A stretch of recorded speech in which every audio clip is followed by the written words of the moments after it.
Ça y est, l'année scolaire est bien lancée. Je pense que pour beaucoup d'entre vous, on vous a déjà parlé du stage de DCG. Alors, on va voir dans cette vidéo comment réussir à 100% à trouver votre stage de DCG. Pour trouver ce fameux stage, il y a plusieurs étapes que je vais vous partager. La première étape, ça va être de cibler les cabinets. Allez regarder dans votre entourage. Peut-être que vous connaissez des gens qui travaillent en cabinet d'expertise comptable. Peut-être que vous connaissez des experts comptables via vos parents, via vos amis, via les parents de vos amis. Ou alors peut-être que vous en connaissez également via l'implication associative que vous avez. Donc, n'hésitez pas à aller demander les contacts aux gens autour de vous pour pouvoir communiquer avec le cabinet dans un premier temps. Une autre option, ça peut être d'aller demander à votre école, est-ce que dans le passé, il n'y a pas des cabinets qui ont pris des stagiaires qui seraient susceptibles de reprendre cette année des stagiaires?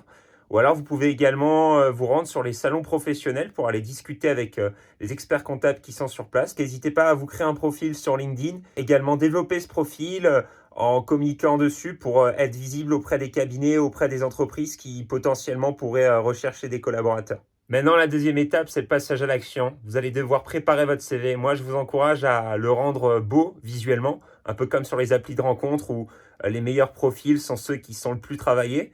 Donc, vous pouvez utiliser des applications comme Canva pour mettre en avant vos compétences ou les activités que vous avez pu réaliser. Moi, je vous encourage à mettre en avant ce que vous avez pu faire dans le cadre associatif ou alors dans les jobs d'été, à développer les missions que vous avez pu faire.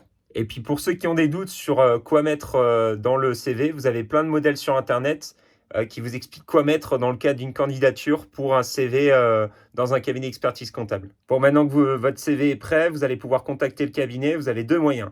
Soit vous passez par téléphone, donc vous préparez un texte pour ne pas vous faire surprendre par la personne qui va vous répondre au bout du fil, pour expliquer bien votre démarche. Vous demandez bien à avoir le contact de la personne référente au sein du cabinet et également avoir son adresse mail directe. Ou alors, vous pouvez passer directement par le mail si vous l'avez déjà.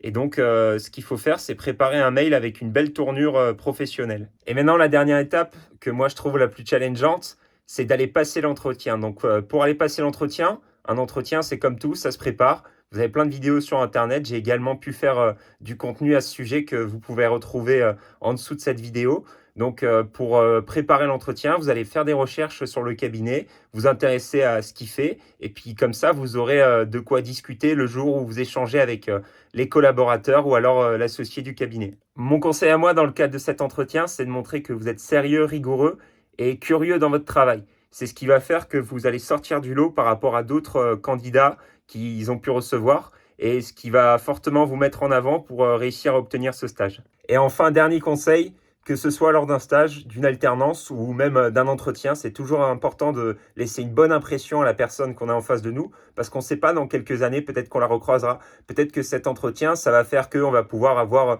une opportunité sur un autre cabinet. Le monde du travail est très petit, le monde de la comptabilité est très petit, donc c'est très important de laisser une bonne impression aux gens qu'on va croiser tout au long du chemin.